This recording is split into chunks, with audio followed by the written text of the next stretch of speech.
আসসালামু আলাইকুম। আজকের বাংলা নিউজে আপনাকে জানাচ্ছি স্বাগত। এখন শুনবেন সংবাদ শিরোনাম। আমাদের সংবাদটি যদি ভালো লাগে লাইক কমেন্ট শেয়ার দিয়ে জানিয়ে দিন আপনার মতামত। ক্ষেপণাস্ত্র নয়, ইরানের আসল শক্তি জনগণের দৃঢ়তা, খামেনির বার্তা।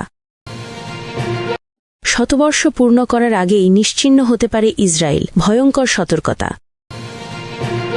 লেবাননে ভবন ধসের ট্র্যাজেডি, নিহত অন্তত ৯, ধ্বংসস্তূপে জীবনের খোঁজ। ফিলিস্তিনিদের ভাগ্য এখন ইসরায়েলি অনুমতির হাতে, মানবাধিকারের নতুন সংকট। মণিপুরে রাজনীতির রক্তচক্ষু, বিজেপি সরকারে যোগ দেওয়া উপজাতীয় বিধায়কদের প্রাণনাশের হুমকি। বাংলাদেশের ভোটে অপতথ্যের স্রোত, এএফপির বিশ্লেষণে উঠে এল ভারতের যোগসূত্র।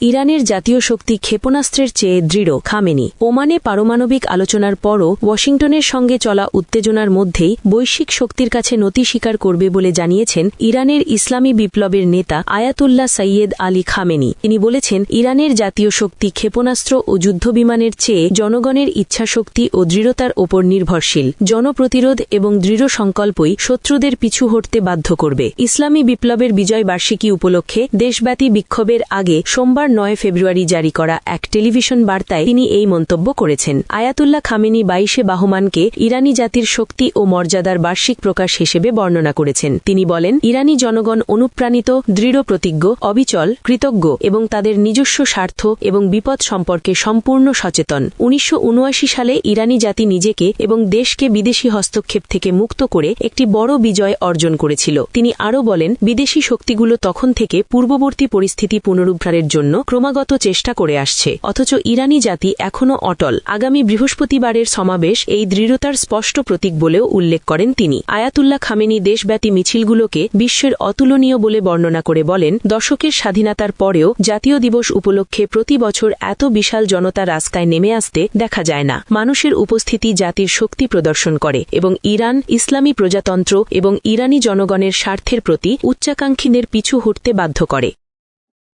শতবর্ষ পূর্ণ করার আগেই নিশ্চিহ্ন হতে পারে ইসরায়েল, ভয়ঙ্কর সতর্কতা। অবসরপ্রাপ্ত ইসরায়েলি মেজর জেনারেল ইৎজাক ব্রিক সতর্ক করে বলেছেন, গভীর অভ্যন্তরীণ বিভাজন এবং ক্রমবর্ধমান আন্তর্জাতিক বিচ্ছিন্নতার কারণে ২০৪৮ সালে প্রতিষ্ঠার শতবর্ষে পৌঁছানোর আগেই ইসরায়েল নিশ্চিহ্ন হয়ে পড়তে পারে বলে জানিয়েছে আনাদোলু। ইসরায়েল ধ্বংসের পথে আর বাঁচার একটাই উপায় আছে শিরোনামে দৈনিক মারিভে প্রকাশিত এক মতামত নিবন্ধে ব্রিক এসব মন্তব্য করেন। তিনি লেখেন, যখন আমি ভবিষ্যতের দিকে তাকাতে চেষ্টা করি তখন নিজেকেই প্রশ্ন করি, ইসরায়েল রাষ্ট্র কি ১০০ বছর বয়সে পৌঁছতে পারবে? ১৯৪৮ সালে জায়নবাদী সশস্ত্র গোষ্ঠীগুলোর দখল করা ভূমিতে ইসরায়েল প্রতিষ্ঠিত হয়। সেই সময় গণহত্যা চালানো হয় এবং শত শত হাজার ফিলিস্তিনিকে বাস্তুচ্যুত করা হয়। ১৯৬৭ সালে ইসরায়েল ফিলিস্তিনের অবশিষ্ট ভূমিটাও দখল করে নেয় এবং আজও তারা সেখান থেকে সরে যাওয়া এবং একটি ফিলিস্তিনি রাষ্ট্র প্রতিষ্ঠার প্রত্যাখ্যান করে যাচ্ছে। ব্রিক বলেন, দশকের পর দশক ধরে ইসরায়েল এমন এক সমাজে পরিণত হয়েছে যা ভেতর থেকেই ছিন্ন ভিন্ন,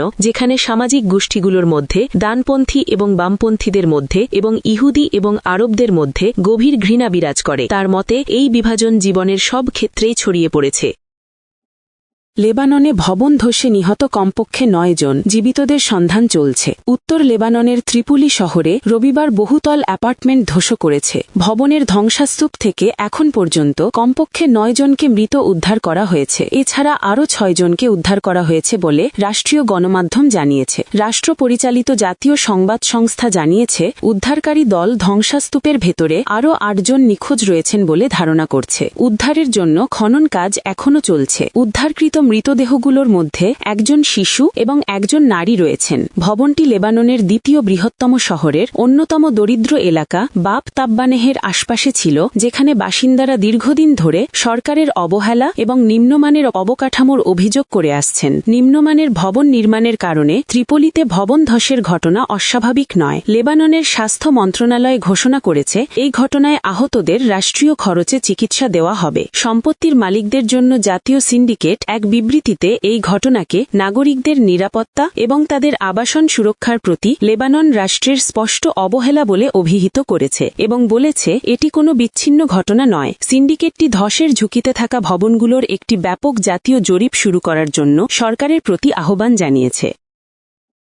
ফিলিস্তিনিদের ভাগ্য এখন ইসরায়েলি অনুমতির হাতে। অধিকৃত গাজা উপত্যকায় ইসরায়েলের সীমান্ত অবরোধ ও চলাচলের ওপর কঠোর বিধিনিষেধ এখন আর কেবল সাময়িক কোনো নিরাপত্তা ব্যবস্থা নয়, বরং এটি ফিলিস্তিনিদের ওপর সম্মিলিত শাস্তির এক স্থায়ী হাতিয়ারে পরিণত হয়েছে। 2023 সালের অক্টোবর থেকে শুরু হওয়া যুদ্ধের পর গাজার সীমান্ত পারাপারের নিয়ন্ত্রণ ব্যবস্থা পুরোপুরি ইসরায়েলের হাতে চলে গেছে। এর ফলে গাজাবাসীর জীবন ধারণ, খাদ্য সরবরাহ এবং জরুরি চিকিৎসা সেবা প্রাপ্তির মতো মৌলিক অধিকারগুলো এখন পুরোপুরি ইসরায়েলি অনুমতির ওপর নির্ভরশীল। বিশেষ করে 2024 সালের মে মাসে রাফা সীমান্ত পারাপারের ফিলিস্তিনি অংশের নিয়ন্ত্রণ ইসরায়েল নেওয়ার পর থেকে পরিস্থিতি ভয়াবহ রূপ নিয়েছে। দীর্ঘকাল ধরে গাজার বহির্বিশ্বের সঙ্গে সংযোগের একমাত্র পথ হিসেবে পরিচিত এই সীমান্তটি বন্ধ করে দেওয়ায় মানবিক সহায়তার ট্রাকগুলো আটকা পড়ে আছে এবং নষ্ট হচ্ছে টন টন খাদ্য সামগ্রী। বর্তমানে মুমূর্ষু রোগী, শিক্ষার্থী বা যুদ্ধাহতদের গাজা ত্যাগের বিষয়টি একটি অত্যন্ত জটিল ও ধীর গতির প্রক্রিয়ায় পরিণত হয়েছে।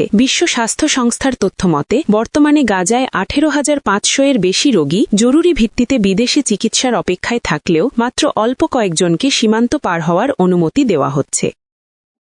মণিপুরে বিজেপির রাজ্য সরকারে যোগ দেওয়া উপজাতীয় বিধায়কদের প্রাণনাশের হুমকি। কুকি-জো উপজাতি অধ্যুষিত ভারতের মণিপুর রাজ্যের পার্বত্য অঞ্চল কয়েক দিন ধরে উত্তপ্ত থাকার পর একটি জঙ্গি গোষ্ঠীর বিবৃতিকে কেন্দ্র করে পরিস্থিতি আরও জটিল হয়েছে। ইউনাইটেড কুকি লিবারেশন আর্মি নামের এক জঙ্গি গোষ্ঠী উপজাতি সমাজের 3 জন বিধায়ক বা এমএলএ-কে সরাসরি প্রাণনাশের হুমকি দিয়েছে। জঙ্গি গোষ্ঠী সংবাদ মাধ্যমে এক সংবাদ বিজ্ঞপ্তি পাঠিয়ে এই হুমকি দিয়েছে। তারা হলেন নেমচা কিপগেন, এলএম খাউতে ও নগুর সাংলুর সানাতে। বিজেপির গঠিত রাজ্য সরকারের মন্ত্রিসভায় এই 3 বিধায়ক যোগ দিয়েছেন। 1992 সালে গঠিত মণিপুরের প্রভাবশালী জঙ্গি গোষ্ঠী united Kuki liberation army Kuki Zo সম্প্রদায়ের 3 সদস্যের এমএলএ হিসেবে বিজেপি মন্ত্রিসভায় যোগ দেওয়ার প্রবল বিরোধিতা করেছে। চলমান জাতিগত সহিংসতার মধ্যে তারা রাজ্য সরকারের পক্ষ নিচ্ছেন বলে ইউনাইটেড কুকি লিবারেশন আর্মির পক্ষে অভিযোগ করা হয়েছে। 3 বিধায়ককে হুমকি দিয়ে কুকি লিবারেশন আর্মি বলেছে, চলমান জাতিগত সহিংসতার মধ্যে তাদের স্বজাতির এমএলএরা রাজ্য সরকারের অর্থাৎ বিজেপি সরকারের পক্ষ নিচ্ছেন। বাংলাদেশের ভোট নিয়ে এএফপির বিশ্লেষণ। নির্বাচন কেন্দ্রিক 90% অপতথ্যই আসছে ভারত থেকে। আগামী 12 ফেব্রুয়ারি অনুষ্ঠিতব্য বাংলাদেশের সাধারণ নির্বাচনকে সামনে রেখে সামাজিক যোগাযোগ মাধ্যমে অপতথ্যের এক ভয়াবহ বন্যা দেখা দিয়েছে বলে সতর্ক করেছেন বিশ্লেষকরা। এএফপির এক প্রতিবেদনে জানানো হয়েছে, এই সুসংগঠিত অপপ্রচার বা ডিসইনফরমেশনের 90% বেশি পার্শ্ববর্তী দেশ ভারত থেকে ছড়ানো হচ্ছে। 2024 সালে শেখ হাসিনার পতনের পর প্রথম এই নির্বাচনে জনমত প্রভাবিত করতে কৃত্রিম বুদ্ধিমত্তা বা এআই ব্যবহার করে তৈরি করা অজস্র ভুয়া ছবি ও ভিডিও ব্যবহার করা হচ্ছে। অন্তর্বর্তীকালীন সরকারের প্রধান উপদেষ্টা ড.